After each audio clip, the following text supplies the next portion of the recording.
আসসালামু আলাইকুম ভিউয়ার্স, আমি রাসেল হোসাইন কুল হোম চ্যানেল থেকে আপনাদের সবাইকে স্বাগতম।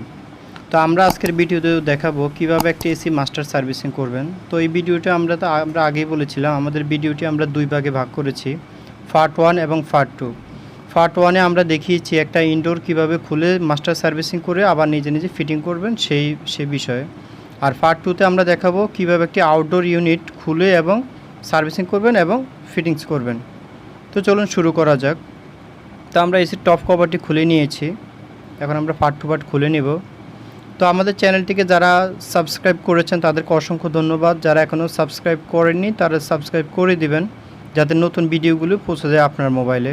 তো আমাদের এই ভিডিওগুলো করার মূল উদ্দেশ্য হচ্ছে যারা নতুন কাজ শিখছেন তারা যেন কিছু শিখতে পারে, এটাই হচ্ছে আমাদের মূল উদ্দেশ্য।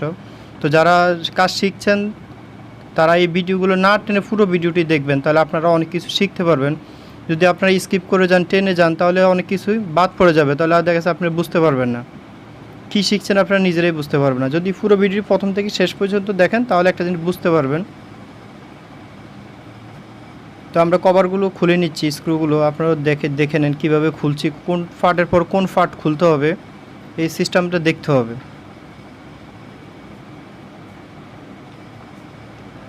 তো আমাদের কভার মোটামুটি ফ্রন্ট কভার খোলা হয়ে গেছে, এখন আমরা কন্ট্রোলিং কানেকশানটিগুলো খুলব।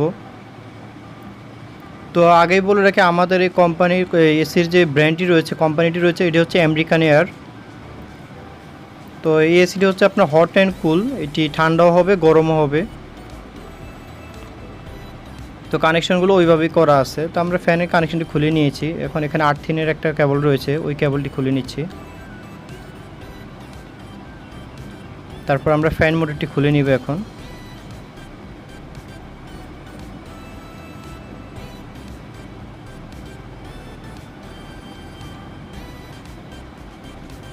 প্রত্যেকটা ফাট খুলতে হলে আগে দেখে নেবেন কোন ফাটের পরে কোন ফাটটা খুলবে। যদি জোরাজোরি করেন তাহলে কিন্তু এসির বিভিন্ন লক টক ভেঙে যাবে।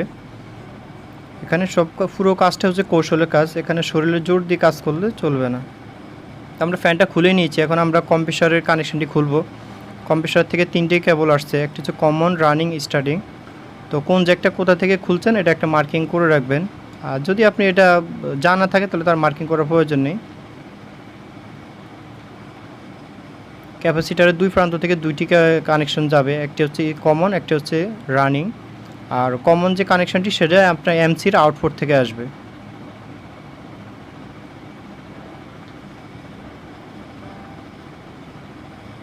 তো যারা কমন, রানিং, স্টার্টিং মেপে বের করতে পারেন না, এটা নিয়ে আমাদের একটা ভিডিও রয়েছে, আপনারা চাইলে সেই ভিডিওটি দেখতে পারবেন কিভাবে একটা কম্প্রেসারের কমন, রানিং, স্টার্টিং মেপে বের করবেন সেই বিষয়ে।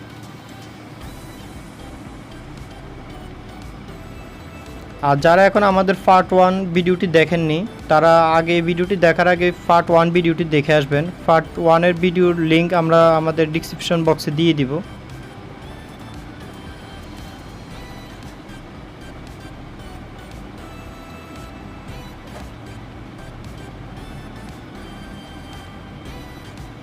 তো আমরা এখানে 4-ওয়ে একটা বাল্ব রয়েছে, 4-ওয়ে বাল্বের কানেকশানটি খুললাম। যেসব এসিতে হট অ্যান্ড কুল অপশন রয়েছে সেই এসিতে কমন একটা ডিভাইস থাকবে, সেটা হচ্ছে 4-ওয়ে বাল্ব। তো এই 4-ওয়ে বাল্ব কীভাবে কাজ করে, এটা কেন ব্যবহার করে, এটা নিয়ে আমি একটা ভিডিও বানাবো, সেখান থেকে আপনারা দেখে নিতে পারবেন 4-ওয়ে বাল্ব কেন ব্যবহার করা হয়, কীভাবে কানেকশন করবেন, বিস্তারিত।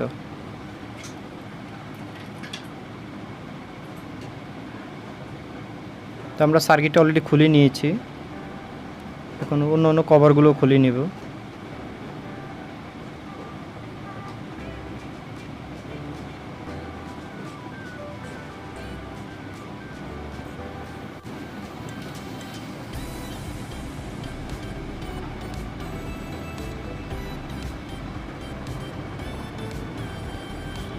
তো আমরা এসির ব্যাক সাইডে যে জালিটি রয়েছে এগুলো খুলে নিচ্ছি। তো আমাদের এসিটি কিন্তু অনেক ময়লা ছিল, যেহেতু একটা এসিটা এক জায়গায় পড়েছিল, দীর্ঘদিন পড়া ছিল, এই কারণে এখানে অনেক ময়লা দেখতে পাচ্ছেন। আমরা এটাকে একদম ফাট টু ফাট না খুললে আসলে এটা ফুল ক্লিন হবে না, এই জন্য আমরা এসিটাকে মাস্টার সার্ভিসিং করছি। তো আমাদের কিন্তু এটা প্রত্যেকটা পার্ট কিন্তু আলাদা আলাদা হয়ে গেছে। আমরা চাইলে কম্প্রেসারও আলাদা করতে পারতাম, আমরা করিনি এই কারণে, কারণ আমাদের এসির আউটডোরে কিন্তু গ্যাস লক করার আছে। কম্প্রেসার আলাদা করলে কিন্তু গ্যাসটা বের হয়ে যাবে, যার কারণে আমরা ওইটা করিনি। তো মোটামুটি দেখতে পাচ্ছি আমরা প্রত্যেকটা পার্ট কিন্তু একদম ভিন্ন ভিন্ন আলাদা করে ফেলছি। প্রায় 8 থেকে 10টা পার্ট হয়ে গেছে। এভাবে সবগুলো খুলে ফেলতে হবে। তো আমাদের কাছে যেহেতু হাই প্রেশার পাম্প রয়েছে, আমরা হাই প্রেশার পাম্প দিয়ে এখানে হাই স্পিড পানি মারলে মোটামুটি সব ক্লিন হয়ে যাবে। আপনার কাছে যদি হাই প্রেশার পাম্প না থেকে থাকে তাহলে আপনারা পানির লাইন দিয়ে করতে পারেন। চেষ্টা করবেন যাতে পানির প্রেশারটা একটু বেশি থাকে। পানির প্রেশার থাকলে আপনার কন্ডেন্সারের যে পিনসগুলো রয়েছে এগুলো ভিতর থেকে একদম ক্লিন হয়ে যায়।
তো আমাদের সবগুলো কভার ক্লিন করে হয়ে গেছে। এখন আমরা আমাদের মেইন যে পার্টটি সেটি এখন কাজ করব। এটা হচ্ছে আপনার কন্ডেন্সার ইউনিট। তো কন্ডেন্সার ইউনিটে আপনারা এইভাবে সাবান ফেনা গুলিয়ে আপনারা এই ইয়াতে দিয়ে দিবেন, কন্ডেন্সারে দিয়ে দিবেন, তাহলে ভিতর থেকে ময়লাগুলো নরম হয়ে বেরিয়ে আসবে। তো অনেকেই কী করেন, এই কন্ডেন্সার ইউনিটে বা চেম্বার ইউনিটে কাস্টিং ব্যবহার করেন। আমি আপনাদেরকে সাজেস্ট করব কাস্টিং ব্যবহার কখনোই করবেন না। কারণ কাস্টিন ব্যবহার করলে আপনার কন্ডেন্সার বা যে ইভাপোরেটরটি রয়েছে এগুলো কিন্তু অল্প কয়েকদিনে নষ্ট হয়ে যাবে। আপনার এসি লাইফ টাইম যদি 20 বছর হয়ে থাকে, আপনি যদি একবারই কাস্টিন ব্যবহার করেন তাহলে আপনার অন্তত 5 বছর এসির লাইফ টাইম কমে যাবে। তাই কখনোই কাস্টিন ব্যবহার করবেন না। যদি করতেই হয় সেটারও করার একটা ইয়া রয়েছে। যদি আপনার এসি হয়তো 10 বছর ব্যবহার করেছেন, 12 বছর ব্যবহার করেছেন, এখন ভিতরে একদম শ্যাওলা জমে অনেক ময়লা আটকে গেছে, যেটা আসলে ব্রাশ দিয়ে বা হাই প্রেশার পানি দিয়ে ক্লিন করা সম্ভব না বা ময়লাগুলো বের হয় না, সেক্ষেত্রে আপনি ব্যবহার করতে পারেন। কিন্তু অনেকেই দেখা যাচ্ছে যে নতুন এসি দিয়ে কাস্টিং ব্যবহার করেন। তো এটা আসলে কেউ করবেন না, এটা কখনোই করা উচিত না। তা আমরা এই কাজটি দেখেন কাস্টিং ছাড়াই কিন্তু করেছি, শুধুমাত্র হুইল পাউডার দিয়ে। তো আমাদের কন্ডেন্সার ইউনিট কিন্তু অলরেডি অনেক পরিষ্কার হয়ে গেছে।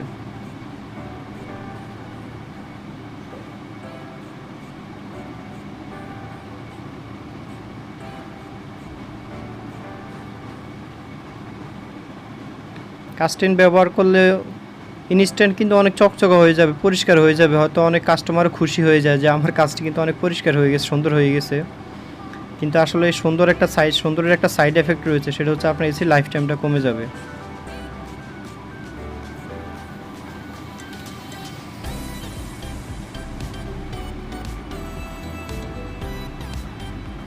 তো আমাদের ক্লিন করা কিন্তু কমপ্লিট হয়ে গেছে। এখন আমরা এটাকে আবার নতুন করে ফিটিং করব। তো এই অংশটা অত্যন্ত গুরুত্বপূর্ণ, আপনারা এটা আমাদের মনোযোগ সহকারে দেখবেন। কোন পার্টের পরে কোন পার্টটি আমরা লাগাচ্ছি এটা একটু খেয়াল করবেন।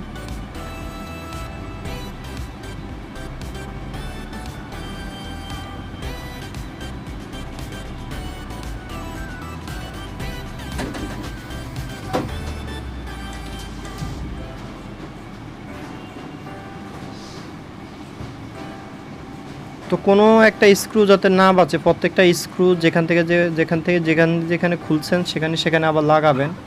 কারণ স্ক্রু যদি থেকে যায় তাহলে কিন্তু আপনার এসিটা কিন্তু শব্দ করবে। এসি যখন কমপ্লিট করে এসি চালাবে না, বা চালালে কিন্তু আউটডোর থেকে একটা শব্দ আসবে। এই সানপ্রুফ করার জন্য কিন্তু আপনাকে অবশ্যই সবগুলো স্ক্রু আবার সঠিক জায়গায় লাগাতে হবে।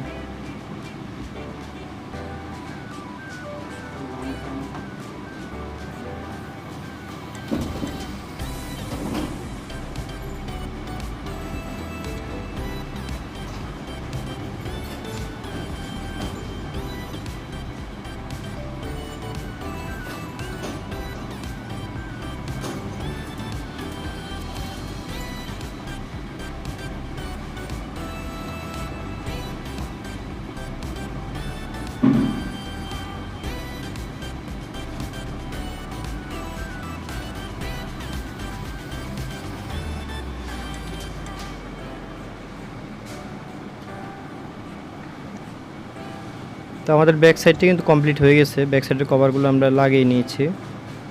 এখন আমরা যে ফ্যানটি খুলেছিলাম কিছুক্ষণ আগে সেই ফ্যানটি এখন লাগাবো।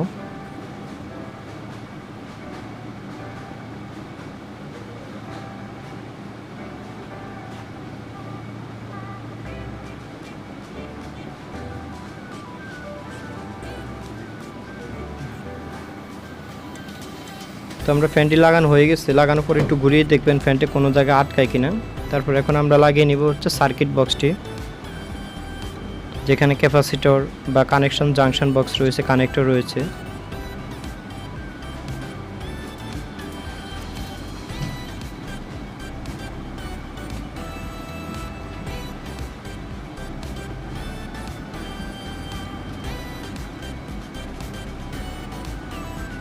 তারপর আমরা লাগিয়ে নেব ফ্রন্ট কভারটি। তো আমাদের ফ্রন্ট কভারের যে ফ্যানের এয়ারটা, গরম এয়ারটা যেখান দিয়ে বেরোয় সেখান থেকে কিন্তু একটু ভেঙে গেছে, আপনারা দেখতে পাচ্ছেন। তো এটা আমরা পরে লাগিয়ে নেব।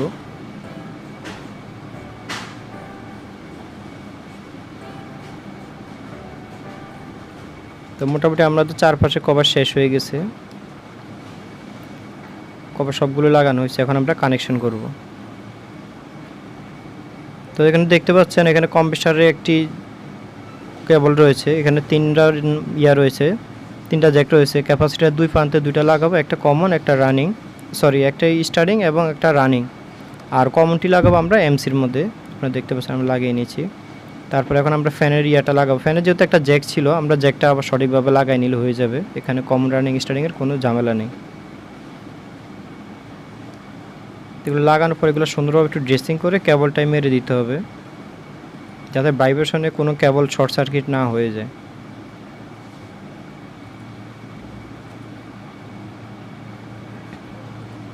আমাদের 4 ওয়ে বাল্বের কানেকশনটি এখন করব। তো আমাদের 4 ওয়ে বাল্বটি হচ্ছে 220 ভোল্টে চলে। তো এটা এমসির যে নিউট্রাল টার্মিনালটি রয়েছে, এমসির নিউট্রাল টার্মিনালে আমরা একটি জ্যাক লাগিয়ে দিব, আর অপরটি হচ্ছে আমাদের কানেক্টরে চলে যাবে। যেটি ফেজটি রয়েছে, ফেজটি আমাদের ইনডোর থেকে একটা সোর্স আসবে, ওই ইনডোর থেকে সোর্স আসলে আমাদের 4 ওয়ে বাল্বটি অন হবে। আর নিউট্রালটি আমরা আউটডোরে এমসির গোড়া থেকে নিয়ে নিব। তো আমাদের মোটামুটি কানেকশন হয়ে গেছে, এখন আমরা উপর কভারটি লাগিয়ে নিচ্ছি। তো আমাদের এসিটা মোটামুটি আমাদের কাজ শেষ। আমরা একটু এখন আপনাদের চারপাশে একটু ভিউটা দেখাবো কিভাবে আমরা কাজ করেছি। এটা আগে কেমন ছিল আর এখন কেমন আছে। তো আমাদের চ্যানেলটিকে যারা এখনও সাবস্ক্রাইব করেনি, আমাদের চ্যানেলটিকে সাবস্ক্রাইব করে দিবেন। যদি কারো কোনো জায়গায় বুঝতে সমস্যা হয় আমাদের কমেন্ট বক্সে জানাবেন, আমরা অবশ্যই রিপ্লাই দিব।